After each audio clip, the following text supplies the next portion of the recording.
Well, good morning. I just received a briefing from our state meteorologist about Hurricane Ian. I'm joined here by our Division of Emergency Management Director, Kevin Guthrie, the head of the Florida National Guard, Jim Eifert, and Gracia Check. Thank you for coming, for our FEMA regional coordinator. As of 11 a.m., the storm is located roughly 375 miles south of Key West, and it's moving north-northwest at about 14 miles per hour. Maximum sustained winds are now up to 80 miles an hour, and it moves into the Gulf, where it's expected to strengthen into a major hurricane in the eastern Gulf of Mexico as early as tomorrow. It will bring heavy rains, strong winds, flash flooding, storm surge, along with isolated tornado activity along Florida's Gulf Coast. Floridians up and down the Gulf Coast should feel the impacts of this as up to 36 hours before actual landfall due to the size of the hurricane. This is a really, really big hurricane at this point. The diameter, the width of it's about 500 miles wide. So if you look at the cone, and if you look at where they have the landfall going, I think the landfall is still Levy County. The impacts are going to be much, much broader than that. Of course, that track is still uncertain. It could absolutely wobble further into the peninsula or even further away from the peninsula. You will see storm surge in places like Southwest Florida, even though the storm is projected to be 100 or 150 miles off the coast of Southwest Florida. And so you look in Collier County, they've already issued voluntary evacuations for some of their coastal communities because the storm surge is likely to be significant given how big the storm is. A tropical storm warning has been issued for a portion of the Florida Keys from the 7-mile bridge south to Key West. Hurricane and tropical storm watches have been issued from Inglewood south to Naples. We also have storm surge watches in effect from Pinellas County down to the Florida Keys. Those watches are anticipated to become warnings later today. Now, some counties have begun issuing evacuation orders or voluntary evacuations. The important thing for people to know is to know the zone that you're in. You will have counties probably throughout this morning and into this afternoon identifying areas that are vulnerable for evacuation, so you should anticipate that if you're on counties in Florida's Gulf Coast. Of course, as you go further north in Florida, there is a little bit more time before those decisions have to be made. So as we get into the northern Florida and into the Panhandle, those decisions may not be today, but certainly for Southwest and Tampa Bay, be on the lookout for that, because I know we've been conferring with a lot of the local officials that those are going to happen. The way to go is to go to floridadisaster.org/plan-prepare.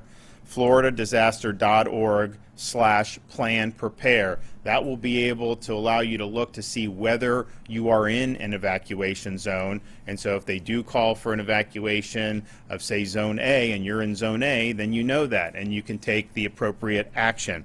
The Florida Department of Transportation is now suspending tolls at facilities in the Tampa Bay area, the Polk Parkway in Polk County, Mid-Bay Bridge in Okaloosa, Spence Parkway in Okaloosa, Garcon Point Bridge in Santa Rosa, and of course all the Tampa Bay area, Pinellas Byway, Sunshine Skyway, Selman Expressway, I-4 Connector in Hillsborough, as well as Alligator Alley down in Collier into Broward counties. And as we continue to monitor the path of Hurricane Ian, we may do more toll suspensions in other parts of the state if that is warranted. Some school districts have announced school closures for this upcoming week, and you may see more as the track becomes more certain. If you want to look at the most updated information regarding schools, you can get that at fldoe.org/storminfo. That's fldoe.org/storminfo. The Florida National Guard has activated 5,000 Florida Guardsmen, as well as 2,000 additional Guardsmen from Tennessee, Georgia, and North Carolina that have been activated to help. We've also have 5 urban search and rescue teams that are activated. We have Florida Fish and Wildlife Commission mobilized and ready to support needed efforts. And of course, the U.S. Coast Guard is also willing and able to assist in both preparation and response. Of course, we've declared a state of emergency for the entire state, given the uncertainty that exists. Of course, as we go every hour, we get a little bit more certainty in the general area, and we know that this is going to have major impacts on Florida's Gulf Coast. We've issued waivers of weight restrictions for commercial trucks to ensure we have ample fuel and resources coming into Florida. Make sure you're prepared. There's no need to panic buy. If you normally don't drink a lot of water, you may not need to go out and buy 20 gallons of water right now. So just do what you need to be prepared. We've been in contact with some of the major retailers like Publix and Walmart. They are constantly resupplying. I know Publix did way more than they normally do, and a lot of that is flying off the shelves, but just know there's an effort to be made to make sure that those shelves are restocked as quickly as possible. We've also authorized emergency refills of maintenance prescriptions for 30 days, and we would anticipate anyone as part of your hurricane preparedness plan, make sure you have the prescriptions that you need. We've also been in contact with the major utilities throughout the state of Florida, particularly those that are servicing the Gulf Coast of Florida, FP&L, Duke Energy, TECO, the municipal electric providers, as well as the rural electrical co-ops. And I can tell you, between all of those, I mean, there are tens of thousands of people that are staged and that are going to be ready to go when the storm passes to try to get power restored. But folks should be prepared if you're in this region that there is going to be an interruption of power. So just plan on that. Understand that will happen. Even if the storm, the eye of the storm doesn't hit your region, you're going to have really significant winds. It's going to knock over trees. It's going to cause interruptions, and so that's just the name of the game. So just be prepared for that. And then they have the resources in place where, of course, that's going to be a priority once it's safe to go in there and get as much power back on as quickly as possible. Make sure that you have your plan in place. Finish whatever preparations you have. I mean, this thing is coming this week, and we know that, and we know we're going to have some major impacts throughout the state of Florida. We have at the department here for emergency management received 338 requests for assistance from local counties. 293 of those have already been fulfilled, and others are on the way. We've deployed 210 medical professionals to Hillsborough County special needs shelters and another 120 to surrounding counties. We have 300 ambulances supporting special needs evacuations in the Tampa Bay area, and hundreds of generators and pumps have also been staged in the Tampa Bay area to prepare for the flooding that we're anticipating. So please continue to monitor your local weather service for updates. Make sure that you're commencing your storm preparations. Visit floridadisaster.org/get-a-plan to see some of the things that may need to be done. For all you new Floridians who haven't been through one of these before, just understand, just remain calm. There's no need to panic. Listen to the folks at the local level. Listen to what they advise in terms of preparations, any evacuations. If you are going to be in your home when the power goes out and you have one of the generators, just understand those generators must be operated outside the home. Every year, we tend to have people that operate it inside their home. You will get poisoning from carbon monoxide, and we have fatalities for that. In fact, we've had more fatalities in recent storms from the use of the generators than we've had from the direct impact of the storm itself. So just understand, it's great to have a generator. Obviously, we live in a very connected world. People want to have that power on, and I understand that, and I do too. But make sure it's used properly, and that exhaust has got to be going outside your home. Do not let that come inside your home. So we're continuing to work with communities at the local level. I've been able to speak with a number of the folks today. We're going to continue to work to support their plans. Obviously, at this point, we want everyone to be safe. You have a significant storm that may end up being a Category 4 hurricane, and I know they say it may slow down by the time it reaches landfall, but if you have that off the west coast of Florida, that's going to cause a huge amount of storm surge. You're going to have flood events. You're going to have a lot of different impacts from that. So we want everybody to be safe. We want people to weather the storm, and that ultimately is the most important thing. property damage and these things, you know, it's terrible that that would happen in a storm, but we can fix that and we can help rebuild, but you got to take care of yourself, and we want to make sure everybody is safe. Of course, as the storm hits and in the immediate aftermath, we have all these resources that are staged, from our guard to Fish and Wildlife, search and rescue, to be able to help people that are in need. And then, of course, once the dust settles, there's a premium on restoring power, fuel, communication, so that people can resume normalcy as soon as possible. I want to let Kevin Guthrie come up here from our Department of Emergency Management. Thank you, Governor. Thank you for your leadership and support as we move into Hurricane Ian. We currently have more than, as the Governor said, we currently have more than 338 active missions for our local partners. We're working diligently to ensure all needs are met.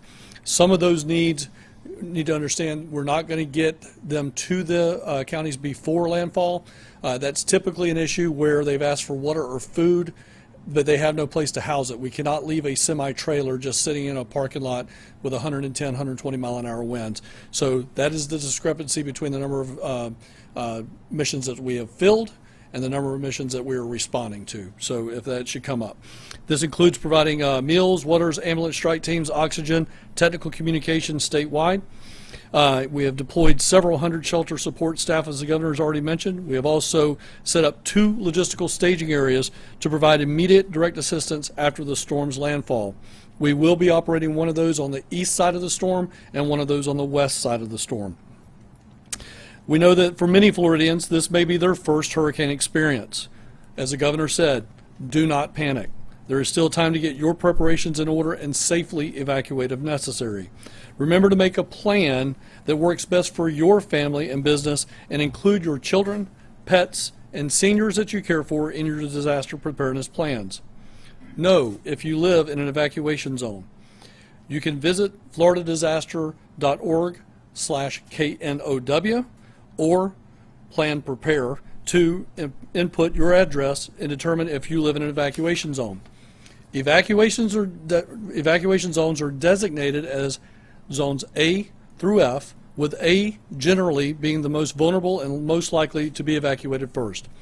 Evacuations are issued at the local level, so make sure you have multiple ways to receive weather alerts and information from your local officials. We've received numerous inquiries from individuals navigating our Know Your Zone website. If you enter your address and you are not located in one of the colored coded areas, which is red, orange, yellow, green, or purple, then you do not live in an evacuation zone. If you do not live in an evacuation zone, you may be able to shelter in place. This is where we ask you to know your home. Can your home sustain hurricane wind speeds? If you live in a manufactured home, you need to evacuate. If you live in an older home that would not stand those winds, you need to evacuate. If you are power dependent for your livelihood, you need to evacuate. If you are going to use a generator, as the Governor mentioned, please do not operate it indoors. Do not operate it in your garage. And make sure that you have plenty of distance from any open windows where you may be running cords through that window.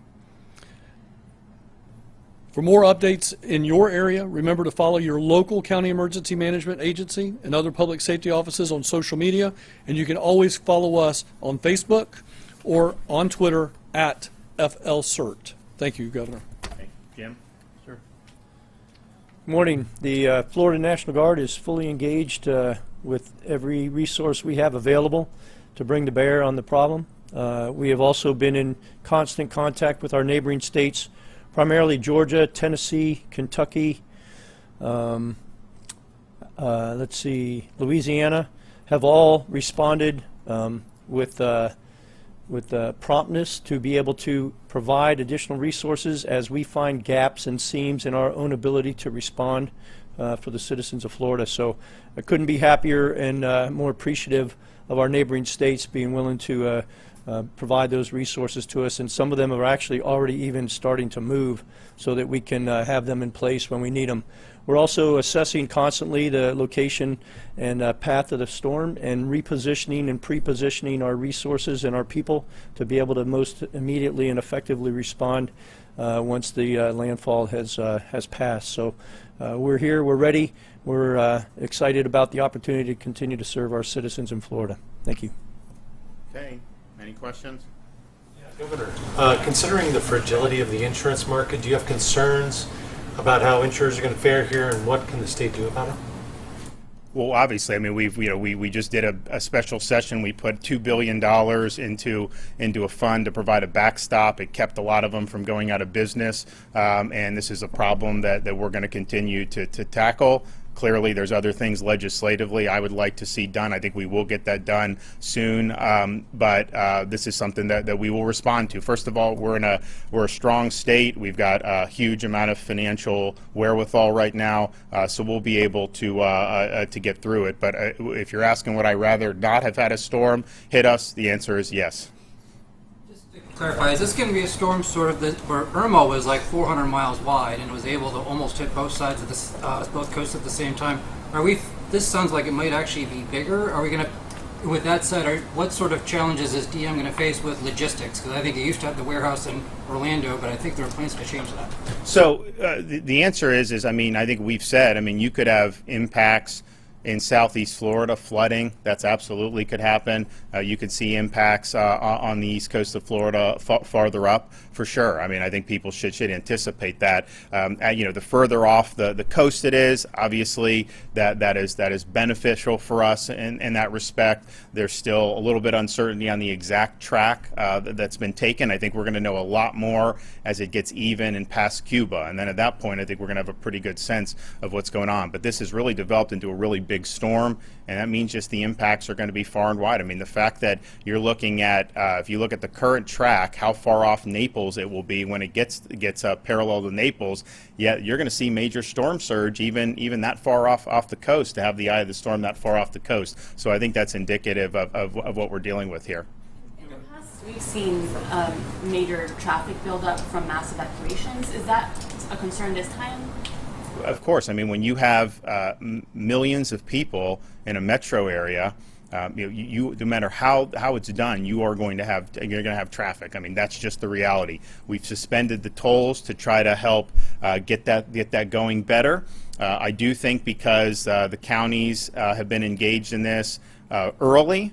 This is something that they've been talking about. They've been warning people to make the preparations. I think you do have some people that have already decided to do that even before they've had anything done. But I think people, when they're on the road, should just anticipate that however it takes you to normally get from one place to another, it's going to just take you longer. I mean, that's just the reality. So just prepare for that, and that's something that will happen.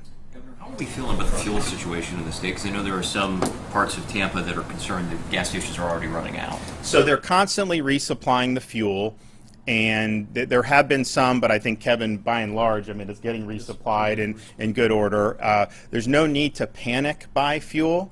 Obviously, you need fuel, fill up your tank. Some people have some extra, that's fine, but we are continuing to bring it in. Now, when the storm's coming, close, hitting, there's going to be some interruption to that, so people should be prepared for that.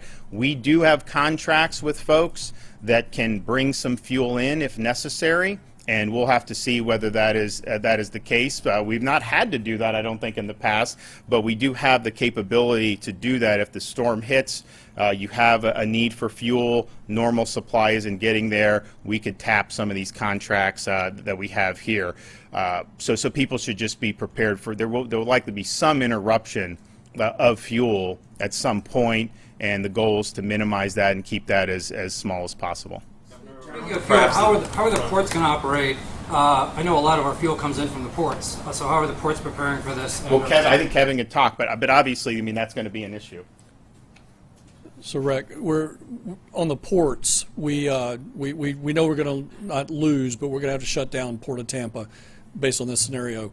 At this point in time, the East Coast ports, should remain open. There may be, to your point in a previous question, this is about a 500-mile wide storm. It's going to have some impacts on the other side. However, if we have that, Admiral Brendan McPherson will be here tomorrow from the United States Coast Guard.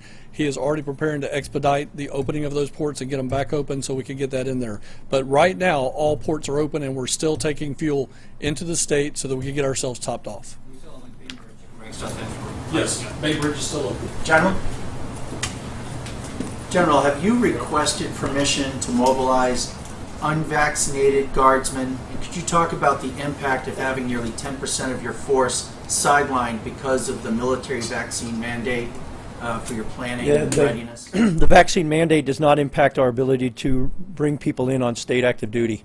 So regardless of what DOD may end up doing with those people, which is still undetermined, we will be activating all of those people in support of the citizens of Florida.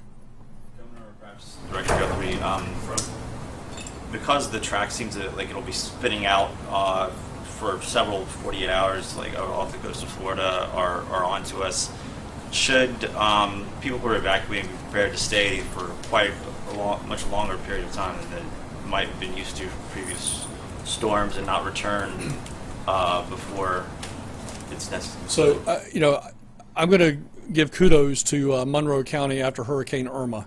A lot of that stuff is driven at the local level, and with state supporting is trying to get that open back up. But I was just down in the Keys a couple of weeks ago for the anniversary of Hurricane Irma, and you know, if you recall, the Keys were open in like 10 to 14 days for tourism and whatnot.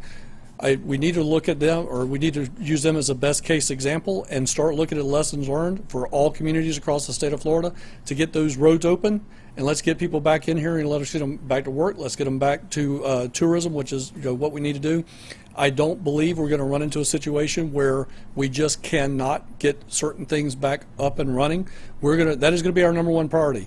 We're going to get power, fuel, communications back up and running so that we can get those roads open and get ourselves back to normal, because we're not going to necessarily be remembered for how we respond in the next 72 to 96 hours. We're going to be remembered for how we recover, and this team in here is going to get that done.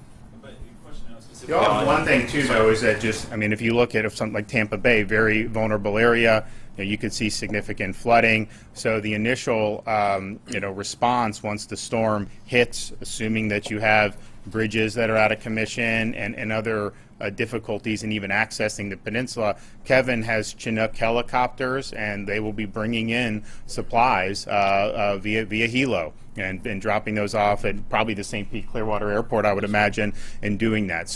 But that's something for people to think about. You may have flooding such that some of those places may not be accessed, and so that's not like government telling you can't go back, but it's just the reality of what we could do. When you talk about some of the storm surge that they're forecasting, this is very significant storm surge for a very low-lying area, so that's going to have significant impact.